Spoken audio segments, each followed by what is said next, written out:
मित्रो नमस्कार। मी दीपक कुलकर्णी, महावितरण पुणे येथे कार्यरत। मित्रो, हा नवीन वर्षाचा आज पहिला व्हिडिओ आहे। सर्वप्रथम मी आपल्याला हे सांगू इच्छितो की नवीन वर्षाच्या आपल्याला हार्दिक शुभेच्छा। थोडा उशीर झाला मला सांगायला, पण 2019 महावितरण, महापारेषण व महानिर्मिती या तिन्ही कंपन्यांतील कर्मचारी, अभियंते, अधिकारी वर्गांना नवीन वर्षाच्या हार्दिक शुभेच्छा। मित्रो, हा व्हिडिओ आज जो बनवला आहे तर थोडीशी जनरल माहिती व यूएएन म्हणजे काय। काही मोबाईलवर मेसेज येतात की यूएएन पेशंट स्टॉप्ड म्हणून। बऱ्याचशा ठिकाणी मला फोन आले की यूएएन काय आहे। तर यूएएनच्या बाबतीत मी व्हिडिओ बनवायचा प्रयत्न केला आणि युनिव्हर्सल अकाउंट नंबर सर्वांना माहिती व्हावा, सर्वांना ह्या अकाउंटची माहिती व्हावी ह्यासाठी हा व्हिडिओ बनवावा लागत आहे की युनिव्हर्सल अकाउंट नंबर काय आहे। आणि थोडी जनरल माहिती पण मी ह्याच्यात टाकण्याचा प्रयत्न केला की आपण हा नेहमी व्हिडिओ जो बनवत आहोत तर लोकांना त्याचा फीडबॅक काय मिळत आहे किंवा लोकांनाही कसं वाटत आहे की व्हिडिओ नेहमी येत आहेत तर याची काही फायदा होतोय का नाही ह्यासाठी पण एक जनरल माहिती आणि यूएएनच्या बाबतीत हा व्हिडिओ बनवण्याचा मी प्रयत्न केला आहे। तरी सर्वांनी काळजीपूर्वक ऐकावे। सर्वप्रथम मी एक पॉईंट लिहिला माझ्या व्हिडिओच्या बाबतीतच लिहिला आहे की सबस्क्रायबर्स फार कमी आहेत। मित्रो, इथून पुढे जर मला एखादी गोष्ट आपल्याला बोलायची असेल तर सबस्क्राईब करणं फार गरजेचं आहे व बेल आयकॉनचं बटन पण दाबणं फार गरजेचं आहे। बाजूला जे रेड बटन आहे सबस्क्राईबचं ते दाबून तुम्ही बाजूचं बेल आयकॉनचं बटन जर दाबलं तर मी कधी पण व्हिडिओ बनवला तर तुम्हाला लगेच माझा मेसेज मिळू शकेल। त्यामुळे सबस्क्राईब करा। मला काय दोन शब्द जर बोलायचे असतील तर तुम्हाला लगेच कळेल। त्यामुळे पहिला पॉईंट लिहिला मी सबस्क्राईब। तुम्हाला माझा व्हिडिओ जर माझे आधीचेही 10-12 व्हिडिओ आहेत ते बघा। महावितरणच्या बाबतीत मी सर्व माहिती टाकण्याचा स्टेप बाय स्टेप प्रयत्न करत आहे। परंतु आजचा जो व्हिडिओ आहे महापारेषणच्या बाबतीत आहे। पारेषणमध्ये एक सर्क्युलर निघालंय 59 नंबरचं की यूएएन आयडी ऍक्टिव्हेट करा। पण बऱ्याचशा लोकांना यूएएन म्हणजेच काय हेच माहिती नाही। इथून सुरुवात आहे बऱ्याच जणांची, म्हणून हा व्हिडिओ बनवला लागला की यूएएन म्हणजे काय, युनिव्हर्सल अकाउंट नंबर। सर्वप्रथम यूएएनच्या बाबतीत मी एवढं क्लिअर करू इच्छितो की युनिव्हर्सल अकाउंट नंबर म्हणजे काय। तर ही सेंट्रल गव्हर्नमेंटची स्कीम आहे की पहिले काय होत होतं, मी एखाद्या कंपनीत काम करत होतो, परत दुसऱ्या कंपनीत मला जास्त सॅलरी जो मिळाला अनावधानाने काही कारणावश मी ती कंपनी सोडली आणि दुसऱ्या कंपनीत जर मी गेलो तर मी दुसऱ्या कंपनीत गेलो तर परत माझा सीपीएफ नंबर चेंज होणार, ईपीएफ नंबर चेंज होणार, ह्या सगळ्या भानगडी होत होत्या। म्हणून गव्हर्नमेंटने काय केलं की जे कर्मचारी आहेत, कर्मचारी आणि कंपन्यांना सुद्धा एक वेगवेगळे नंबर दिले की बाबा कर्मचारी जरी बदलला तरी त्याचं नाव, त्याचा आधार कार्ड नंबर, त्याचा पॅन कार्ड नंबर हे सारखंच राहतं, बँकेतलाही डाटा सारखाच राहतो।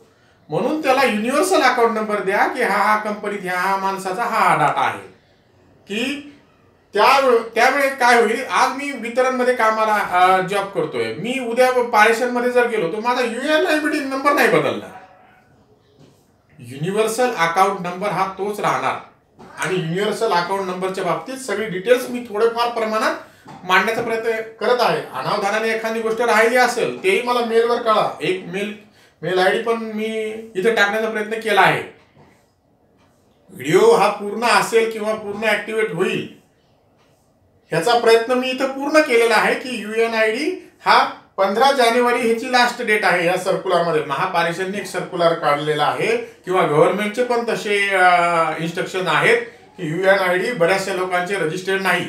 हे का रजिस्टर्ड नाही, कारण की यूएएनच्या बाबतीत लोकांना माहितीच नाही की यूएएन नंबर काय आहे। युनिव्हर्सल अकाउंट नंबर हा कशासाठी दिला आहे की भविष्यात एखादी कंपनी आपण चेंज केली, आपला सगळा डाटा ह्या त्याच नंबरवर ट्रान्सफर होतो, म्हणजे तोच नंबर आपला राहतो। युनिव्हर्सल अकाउंट नंबर हा सेंट्रलाइज्ड सेंटरचा नंबर आहे जो आपल्या ईएफपीओ जे ईपीएफ, इथं वेबसाईटचं नाव पण लिहिलंय epfindia.government.in ह्या वेबसाईटवर किंवा ईपीएफओ ह्या वेबसाईटला आपला यूएएन आयडी नंबर ह्यांनी जनरेट केलेला आहे। तर तो आपल्याला इथं आपला सगळा डाटा भरून तो आपल्याला जनरेट करून त्याचं ऍक्टिव्हेशन करण्यासाठी हा व्हिडिओ बनवला की सर्वांनी यूएएन आयडी नंबर ऍक्टिव्हेट करावा।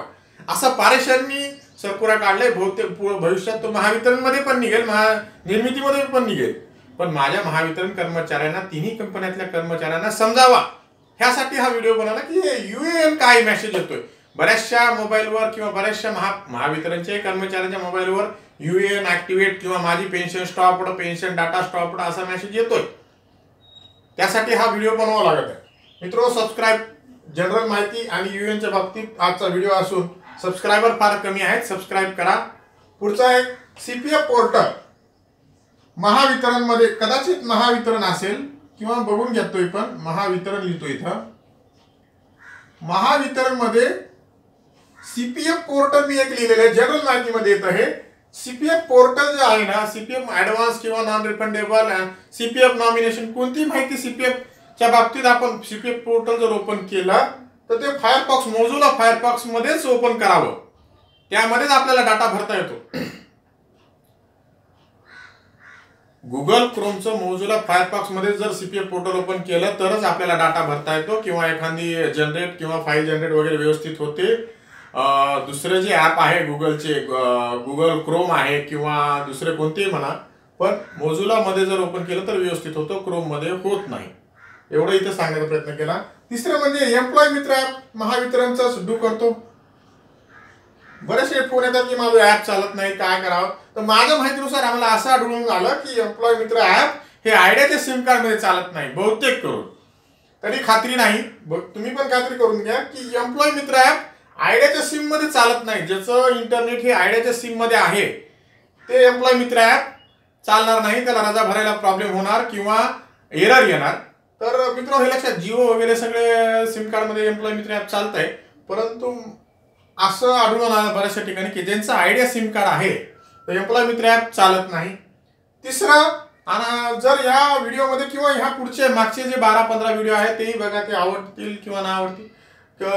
तिसरं म्हणजे की जर तुम्हाला काय क्युरी जर असतील तर मला मेलवर तुम्ही सांगू शकता की या व्हिडिओमध्ये तुमचं हे राहिलेलं आहे.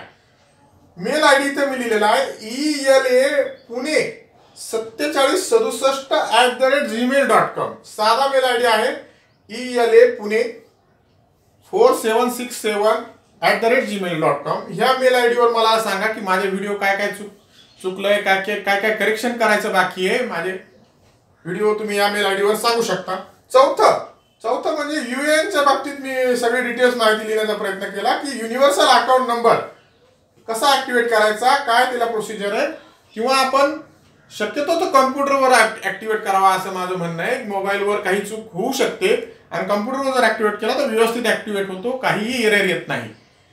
काही ठिकाणी महावितरणला मेसेज येत आहे की तुमची डेट ऑफ बर्थ चुकीची आहे किंवा पॅन कार्ड नंबर चुकीचा आहे किंवा आधार कार्ड लिंक नाही झालेलं. कालच माझे मित्र अतुल बोंडेंनी मला फोन करून सांगितलं की माझा आधार कार्ड नंबर एक चुकीचा आहे आणि नाव पण चुकीचं आहे. बऱ्याच जणांचा नावाचा प्रॉब्लेम येणार आहे. कसं काय? कारण की माझ्या माहितीनुसार महावितरण मध्ये नावाची सुरुवात श्री दीपक कुलकर्णी या नावाने होते आणि ह्याच्यामध्ये नुसतं दीपक कुलकर्णी, तर तो श्री असल्यामुळं लिंक होणार नाही. आधार कार्ड आणि पॅन कार्डचा जो डाटा आहे त्याला हे UAN लिंक होणार नाही. त्यामुळं ते श्री नाव एरर मध्ये येणार. तर ते श्री नाव आपल्याला काढायसाठी आहे, त्याचाही हा व्हिडिओचा फायदा होणार आहे. एडिट ऑप्शन जेव्हा तुम्ही ऍक्टिव्हेट करणार त्याच्यानंतरच एडिट करू शकणार. आधी ऍक्टिव्हेट करा, सगळ्यांचा UAN नंबर ऍक्टिव्हेट करा, यासाठी हा व्हिडिओ चाललेला आहे. पुढच्याही वेळेस मी UANच्या बाबतीत एकदम डिटेल्स व्हिडिओ टाकण्याचा प्रयत्न करतो. पण UAN काय आहे, नेमकं काय आहे UAN, युनिव्हर्सल अकाउंट नंबर. तर मित्रो, पाचवी गोष्ट आहे UAN ऍक्टिव्हेट करण्यासाठी EPFindia.government.in वर जा. हा पार्ट पोर्शन वेगळा आहे. हा महापारेषणनी 15 तारीख डेडलाईन दिलेली आहे. 15 तारखेपर्यंत करा. पारेषणच्याही व्यक्तींसाठी हा व्हिडिओ मी बनवलेला आहे की पारेषण मध्ये याच्या सर्क्युलर 59 डेटेड 7 जानेवारी साठी एक सर्क्युलर निघाला 7 जानेवारी 2019 ला की 15 तारखेपर्यंत सगळ्यांनी UAN ऍक्टिव्हेट करा. भविष्यात पूर्ण गव्हर्नमेंटलाही सगळा डाटा आपला मिळू शकेल एकच UAN नंबर असल्यामुळं. तर मित्रो, पहिली गोष्ट EPFindia.government.in वर जा. नंतर अदर सर्व्हिसेस, हे ॲरो म्हणजे त्याच्यामध्ये, नंतर अदर सर्व्हिसेस मध्ये जा.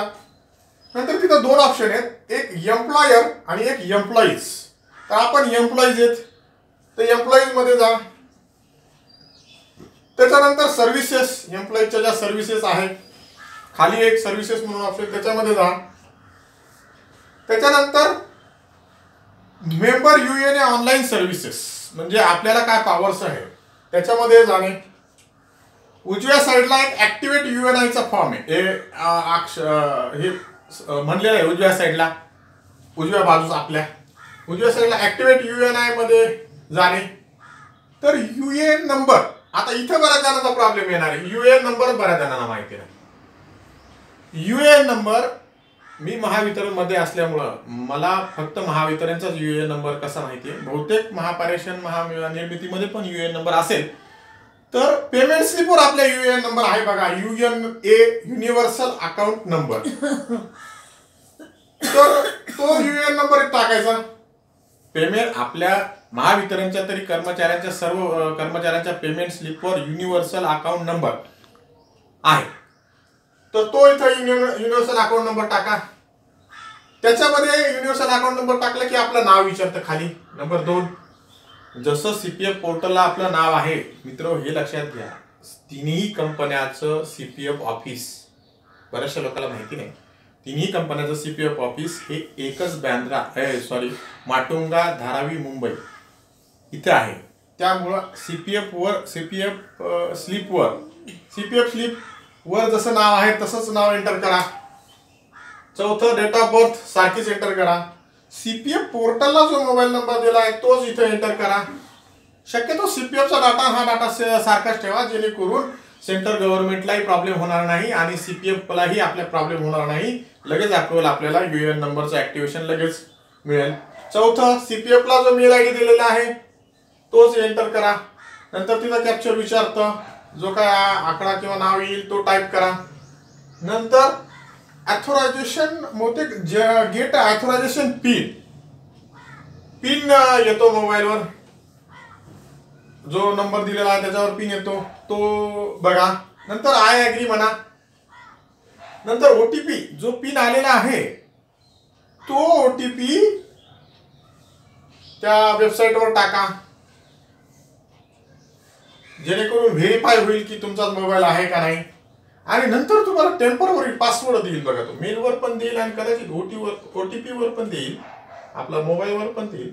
मित्रांनो, टेम्पररी पासवर्ड फार महत्वाचा आहे. एकदा टेम्पररी पासवर्ड जनरेट झाला की तुम्ही परत लॉग इन करून टेम्पररी पासवर्डच्या साहाय्याने लॉग इन करा. आणि नंतर पासवर्ड चेंज प्रोफाईल मध्ये जाऊन पासवर्ड चेंजचं पण ऑप्शन आहे मध्ये. ते मी पुढच्या व्हिडिओमध्ये पुढचं एकदा ऍक्टिव्हेशन झालं की तुम्ही पुढच्या व्हिडिओमध्ये काय एडिशन काय फायदा आहेत ते मी सांगण्याचा प्रयत्न करतो.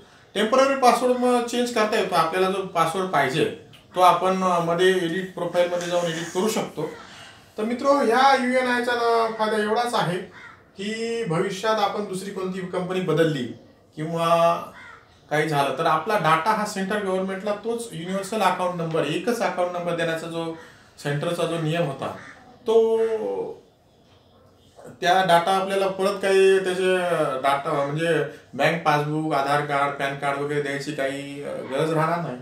त्यामुळे सर्वांनी असं विनंती आहे की मी युएन नंबर ऍक्टिव्हेट करावा असं माझी सर्वांना विनंती. विशेष करून महापारेषणचं जे सर्क्युलर आहे महावितरणमध्ये हे आधीच निघालं होतं, बऱ्याचशा लोकांचा युएन नंबर झाला, पण आता महापारेषणची डेडलाईन दिल्यामुळे काय झालंय की सगळं मला पण विचारताय की पेन्शन स्टॉप होईल. या युएनचा सर्वात फायदा पेन्शनरसाठी होतो की पेन्शनरचा डाटा पण त्यांच्याकडे लगेच येत असल्यामुळं जेव्हा भविष्यात मी म्हणतो ह्या युएन नंबरवरच सगळं होणार आहे, तरी सर्वांनी हा युएन नंबर ऍक्टिव्हेट करावा अशी मी विनंती करतो. आणि ह्या व्हिडिओच्या बाबतीत अनावधानाने एखादी गोष्ट जर माझ्याकडून राहिली गेली असेल तर मला माफ करावं.